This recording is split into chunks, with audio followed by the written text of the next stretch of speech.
Durante anos, o que eu fiz aqui foi analisar o discurso da extrema-direita brasileira, aquilo que eles disseram e como isso serviu para construir o imaginário que leva, inicialmente, à eleição do Bolsonaro e depois o que justifica o governo Bolsonaro e os seus absurdos.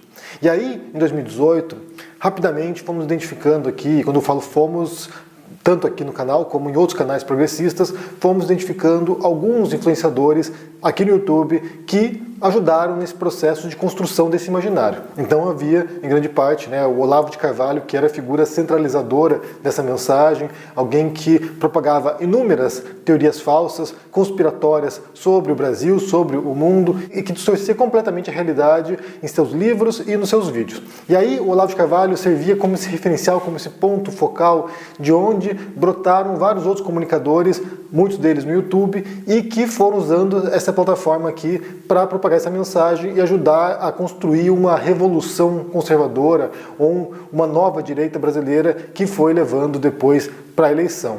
Além disso, se tinha, por outro lado, o MBL, que era um grupo de jovens que se mobilizaram durante o governo Dilma e ajudaram a também construir, também elevar uma guinada na mentalidade de muitos jovens brasileiros para a direita. Então, foram dois movimentos aqui, inicialmente, nas redes sociais, e que se comunicavam, e que se interseccionavam, inclusive, Era uma audiência muito parecida. Eu mostrei tempos atrás aqui uma pesquisa feita pelo Pablo Hortelado, que era o núcleo de monitoramento da extrema-direita brasileira, e eles mostravam como, na parte de livros, pelo menos, quase tudo da direita brasileira orbitava, de um modo ou outro, o Olavo de Carvalho. Então, essas figuras foram crescendo nas redes sociais e se tornaram instrumentais para a consolidação de um imaginário direitista, reacionário em certos elementos, no Brasil. E, como eu falei, isso ajudou a legitimar e a justificar todos os desmandos e absurdos do Bolsonaro durante 4 anos. Um desses comunicadores olavistas, que era muito influenciado pelo Olavo de Carvalho, era o Nando Moura. O Nando Moura é um roqueiro, um metalheiro frustrado,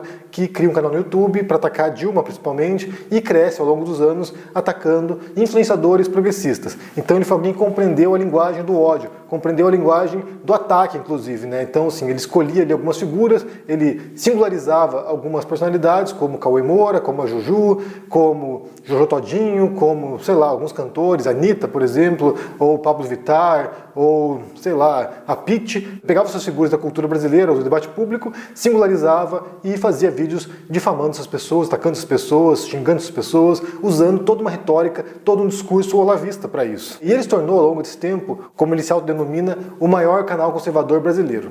E quando eu percebi quem eram essas figuras nesse debate, que estavam propagando falsidades, inclusive, não apenas uma mensagem, uma visão de mundo conservadora, mas falsidades sobre a realidade, sobre a história brasileira, sobre a história do mundo, sobre o conhecimento, quando eu identifiquei essas pessoas, eu passei a confrontá-las aqui, mostrando onde estava o erro, onde estava a falsidade, onde estava a manipulação.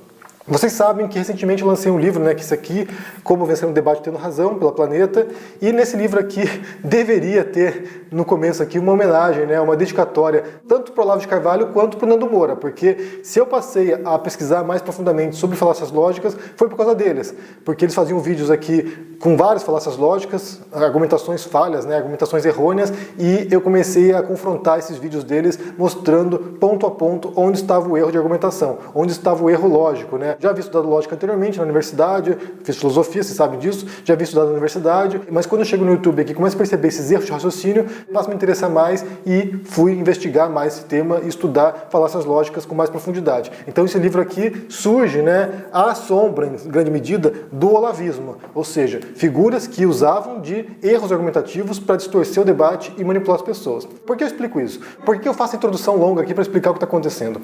Porque essa semana, Nando Moura começou a bater boca de novo, mais uma vez, com Mamãe Falei. Ou seja, são dois influenciadores de direita, Nando Moura, um ex-olavista, um olavista ainda, não sei como é que ele se identificaria agora, mas um ex-olavista, e do outro lado, o Mamãe Falei do MBL. São dois grupos de direita, dois grupos instrumentais, como eu falei, para essa nova direita brasileira que se formou. E os dois, tanto o Nando Moura quanto o Mamãe Falei, eles inicialmente, ou pelo menos em 2018, acabaram ajudando a eleger o Bolsonaro, o Nando Moura de maneira direta, pedindo voto para o Bolsonaro, né? Alguém que encampou o bolsonarismo, que levou o Bolsonaro algumas vezes para o seu canal, que levou os filhos do Bolsonaro, ou seja, era alguém que encampou diretamente o bolsonarismo, que foi convidado para posse do Bolsonaro e foi jantar na Grande do Torto depois com o Eduardo Bolsonaro. Então, assim, alguém que era instrumental de fato na construção desse imaginário político brasileiro. E, por outro lado, o MBL, que também ajudou, né, no antipetismo, ajudou no lavajatismo e que estavam ali também bastante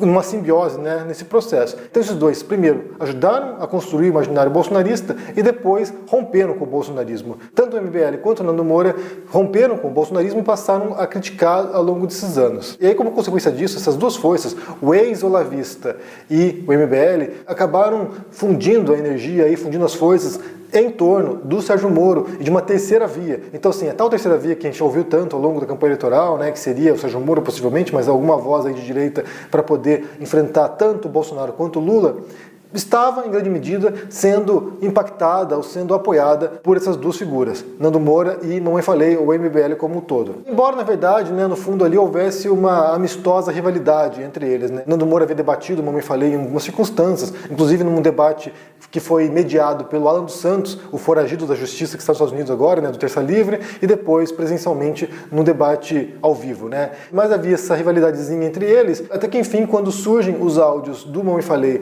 sobre os ucranianos, que a gente falou muito sobre isso aqui ano passado, quando Mamãe Falei fala coisa horrorosa sobre as ucranianas, né, refugiadas, que eram fáceis porque eram pobres.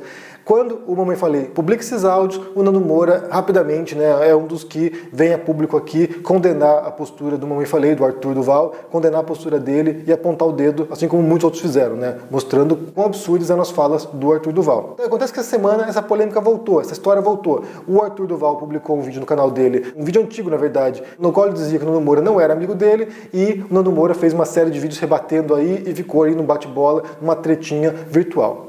Eu quero aqui falar um pouquinho sobre isso, porque na verdade já mostra uma dinâmica que eu tenho observado há muito tempo, já comentei aqui anteriormente, mas que vale ressaltar, né? Porque a primeira pergunta que surge é se essa treta é real ou não, né? Se isso aqui é só para ganhar views, porque pode ser, né? Na verdade, o Nando Moura, por exemplo, tanto o Nando Moura quanto o Arthur Duval compreenderam rapidamente que tretar com as pessoas na internet dava visualização, dava visibilidade, porque assim, as pessoas querem isso, né? As pessoas querem tretas. Inclusive vale mencionar aqui uma obra chamada 10 argumentos para você deletar agora suas redes sociais, escrita pelo Jaron Lanier, e nesse livro ele defende a tese de que as redes sociais, elas são basicamente máquinas de tretas, ou seja, a gente está aqui interagindo, mas em essência as interações que mais geram likes, que mais geram compartilhamentos, que mais geram interações são tretas, são brigas. Então assim, isso leva a engajamento, a gente adora odiar as pessoas e as redes sociais potencializam esse tipo de tretas. Não é à toa que muitos especialistas também apontam que a polarização política hoje pode ser, em grande medida, decorrente das redes sociais, porque são espaços nos quais os ânimos estão aflorados e a gente tende a radicalizar as pessoas ou ser radicalizado por influenciadores, porque essas energias negativas são muito afloradas. Então, assim,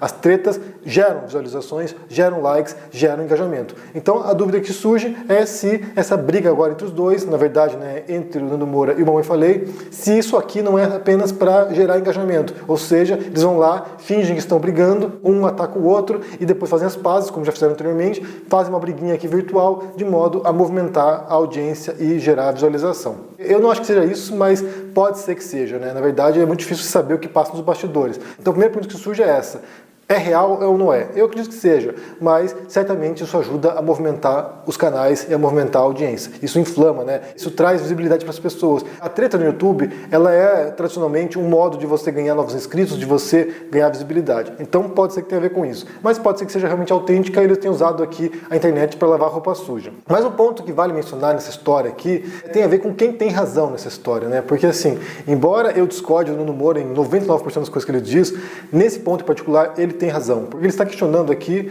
a postura do Mamãe Falei, tanto na questão dos áudios, como posteriormente, né, o modo como ele lidou com as consequências desse evento, né, desse áudio vazado. E aí o Nando Moura aponta o dedo dizendo o seguinte: olha, você como político, não apenas como político, mas em todos os aspectos, a sua vida pública deveria ser um reflexo da sua vida privada. Então, assim, aquilo que você diz deveria refletir aquilo que você pensa e como você se comporta no mundo real. E aí os áudios do Mamãe Falei, eles são muito reveladores nesse sentido, né? Porque ele argumentou naquele momento que eram áudios privados, que eram conversas em grupos de futebol, em grupos privados e que não deveriam ter vindo a público, que eram brincadeiras. Mas, na verdade, aquilo ali foi altamente condenável ao ponto de levar à cassação do Arthur Duval, né? A Mamãe Falei foi cassado na Lesp por causa desses áudios vazados. Então, realmente, nesse sentido, sou obrigado a concordar com o Nando Moura que esses áudios refletem, sim, uma mentalidade do Arthur e também onde ele está inserido, né? Quem são esses amigos dele que ele compartilha esse tipo de áudio grotesco, repugnantes, nojentos. Porém, aí entra a questão, né, secundária, é que o Nando Moura também não é nenhum bastião de virtude, né? Ele é alguém que usa de recursos desonestos,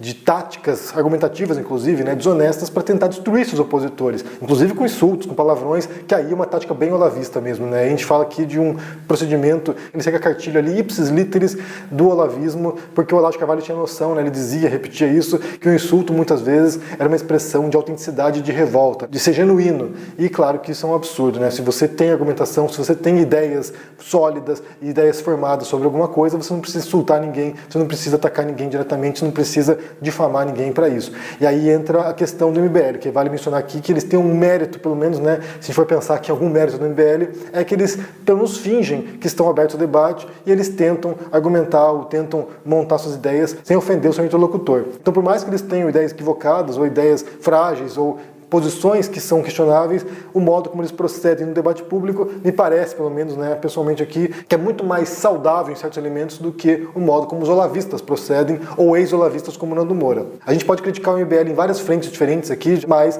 não dá para negar que eles estão de fato abertos para conversar com o diferente, com o divergente. Então, assim, nesse sentido, embora também adotem falácias lógicas como todo mundo adota, mas embora façam isso, ainda há uma predisposição aí para tentar dialogar. Basta pensar, por exemplo, né, Kim Kataguiri debatendo com o Carlito na Jovem Pan, como aconteceu Kim Kataguiri e Fernando Holliday contra Carlito e Guga Noblar, ou, por exemplo, o diálogo que o Kataguiri estabeleceu com a Tabata Amaral. Ou seja, você percebe ali que há, de fato, uma intenção ali um pouquinho menos desonesta no modo como eles operam, embora a visão de mundo deles, para mim também, me parece bastante equivocada. Bem, no fundo, o que a gente sabe é que tretas engajam, tretas geram visualizações, as pessoas querem saber o que está acontecendo, elas querem saber do rolo, elas querem ver o bate-boca, elas querem ver os insultos, inclusive, e aí vale mencionar esse ponto, né, porque por mais que o Olavo de Carvalho fosse esse sujeito execrável, ele compreendia o poder da palavra, ele compreendia o poder também de você colar rótulos nas pessoas, botar um apelidinho infantil na pessoa, de você insultar as pessoas e como isso tem impacto na construção também do imaginário do seu inimigo,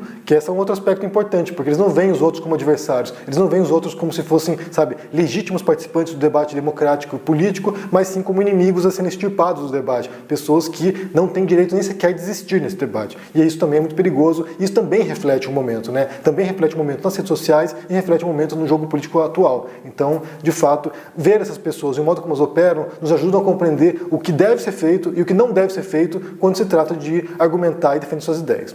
Quero saber o que vocês pensam sobre essa história, vocês estão acompanhando aí que a briga, né, a treta entre Nando Moura e Mamãe Falei, o negócio tá feio lá, já rolou papinho de não quero ser teu amigo, te bloqueei no WhatsApp, ou seja, tá um negócio tá bem complicadinho ali, tá bem esquisitinho, mas nos ajuda a compreender o cenário mais amplo do que aconteceu ao longo dos últimos anos entre os influenciadores da direita. O modo como eles foram fundamentais para a construção desse imaginário de direita, para a ascensão do Bolsonaro, para a consolidação do Bolsonaro e para que o bolsonarismo seja, hoje, né, como resultado disso, uma importante força política no Brasil e que vai impactar ainda no futuro próximo. Então, assim, não dá para pensar que perderam, que foram derrotados, que vão sumir. Não, eles estão nesse jogo político, a direita continua existindo e vai se fortalecer ao longo desses próximos anos, porque agora eles estão na oposição e é muito mais fácil a oposição jogar pedra do que você defender um político. Então, quem está agora com a faca e queijo na mão são eles de novo, a bola está no campo deles e eles vão atacar bastante o governo do Lula, vão atacar bastante a esquerda, vão continuar atacando e vão continuar ganhando muito dinheiro em cima disso. Quer saber o que você pensa sobre essa história? Deixa aqui embaixo no comentário, deixa o joinha, se inscreva aqui no canal, se torne um membro ou um apoiador para dar uma força, se inscreva no Clube do Livro Filosófico comigo, no qual a gente debate todos os meses uma obra de um pensador ou de um escritor literário com teor filosófico, link na descrição e se cuide por aí. Um abração e até mais. Tchau!